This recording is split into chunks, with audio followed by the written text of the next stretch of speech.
I think it's fitting to start with poetry. And I'm going to ask Janet Marie Rogers, who I'm proud to say, as a former city councillor, is the Victoria Poet Laureate, 2012 to 2015. Janet is a Mohawk Tuscarora writer from the Six Nations Band in Southern Ontario. She was born in Vancouver, British Columbia, and has been living on the traditional lands of the Coast Salish people, so here in Victoria. Her first published collection of poems is titled Splitting the Heart, Ecstasis Editions 2007. And I just need to give a shout out to Ecstasis. They're a small local house that has really been doing very, very brave publications over the years and has really stayed with it. This was her first published collection, and there were many that followed afterwards. Janet is also a radio, I guess has a radio show, hosts a radio show, and as well on CFUV, as well as CBC's Inside the Music. Which apparently Bring Your Drum won the Best Radio Award at the Imaginative Film and Media Festival in 2011. And her newest poetry collection is titled Unearthed, Leaf Press 2011, and has been described as a strong collection of poignant poems. So I'm going to invite Janet to come and read some of her poetry.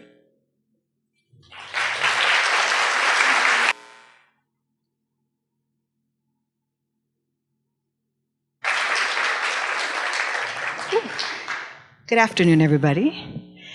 I'm so very pleased to be here today. I really, really am. I really appreciate the fact that Denise and her party has created this opportunity for us to celebrate International Women's Day.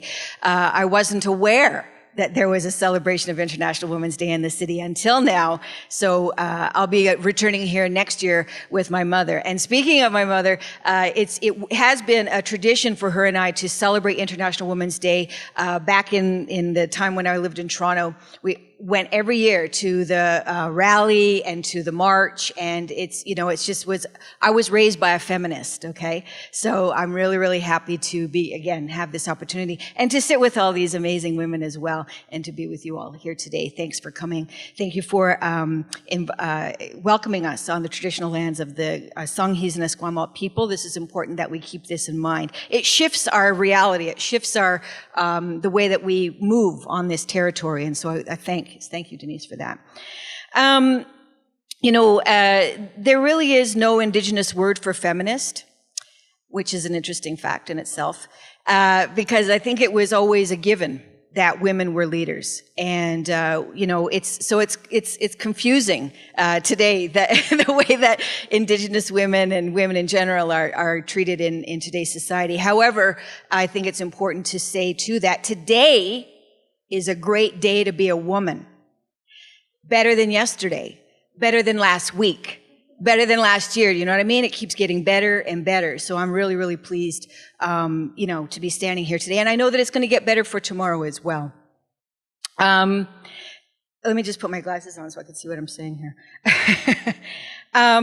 Through the years, I have seen that word, feminist, expand and contract. It's a kind of a funny word. It's a new word. Like I said, there's no Indigenous word for feminist. And, I'm certainly not an elder, and certainly not a junior elder, looking at 50 next year, but certainly an elder in training. And so I've been a few places, done a few things, and throughout that time, I've seen that word feminist, people trying on the word, seeing how it fits, how they move in that word. And I remember, I was brought up, like I said, with a feminist, and with the Ms. magazine always being on our coffee table, and with Gloria Steinem, okay, that version of a feminist. So it's funny how through the years that the word feminist has been seen as a very radical thing. And then the word feminist, after that, kind of became a word that most women rejected. Oh, no, I'm not a feminist. I have a family and I hold down a job and I make everything happen, but I'm not a feminist, right? Because they didn't want to be confused with lesbian, right? And then what I see recently is that the word feminist is an academic word. Okay, it's a word that's getting dissected yet again in the universities and educational institutions, and that's cool. But like I think that we've come maybe full circle where we can dispose of the word feminist because it is a given. I mean, you know, we don't have to be afraid of that word anymore. It came into being because we needed it, yeah.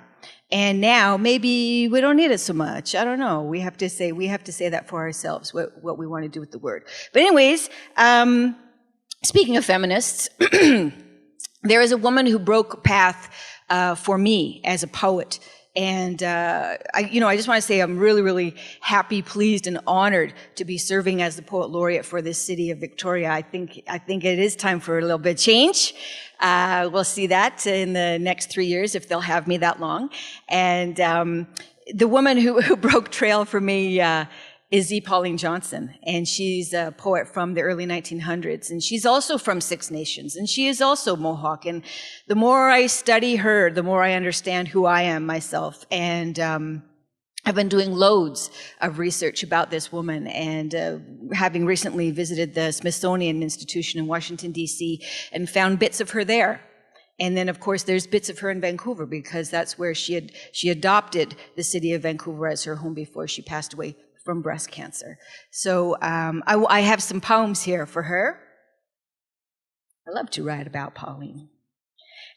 She grew up in Six Nations. Her father was a chief there on the reserve, and he married an English woman, Pauline's mother, and built her a home and called it Chiefswood. And of course, back then, if you can imagine, the home stood out like a sore thumb because it didn't look like any of the other homes. It was this stone mansion back then, and it still stands there today. And so I have a poem for her house. It's called Chiefswood. What was left lives inside walls and seeps through thin paper veneers decorated in styles to please the missus. It rests in dark corners, chases away the crazies before negative messages meet light.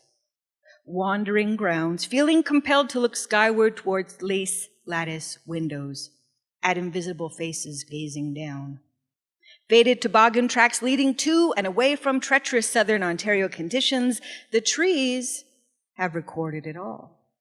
The English savage siblings never fitting in one place but home, a stone's throw inside the fortress, now museum shrine, holding indefinable ghosts to greet visitors. Protected from outsider clans, death followed him back, and community takes up arms in a strange embrace of their complex sister, spinster, adventurer, knowing in the end her place was anywhere but there. What do the young ones learn of the vacant sublet atop the hill? Well, powwow and speedboat and baseball and pageants. How does the story go of the family who lived for a while on the edge like a road sign? It sits as an awkward landmark without particular direction, however permanent and proud. And this is a poem about the woman herself, spoken in her voice. Am I not? The many miles I've traveled live inside me. Earth, dirt, road, tar, broken trails, that's me. We became familiar friends and family, having visited 19 times across the back of a nation, still finding its feet. I knew its twists and turns before they were formed. I knew where it liked to be touched and where not. Am I not? The woman traveling with my lovers, land and rivers, meeting like a mistress on either ocean, going and returning was all I knew to do. Am I not? A Canadian having sung the praises and revealed the injustices of a country of men, confused by who I am, and again I stood before you with all my gifts and all my lies, forcing my will and poetry into the nation's psyche, until finally proclaimed to be the first woman of Canada. I was on a stamp. Am I not? Yes, I am. Free and childless, bohemian poetess, single, radical, feminist suffragette, as fabulous as they say. What a time I had. Am I not? Yes, I am. Thank you.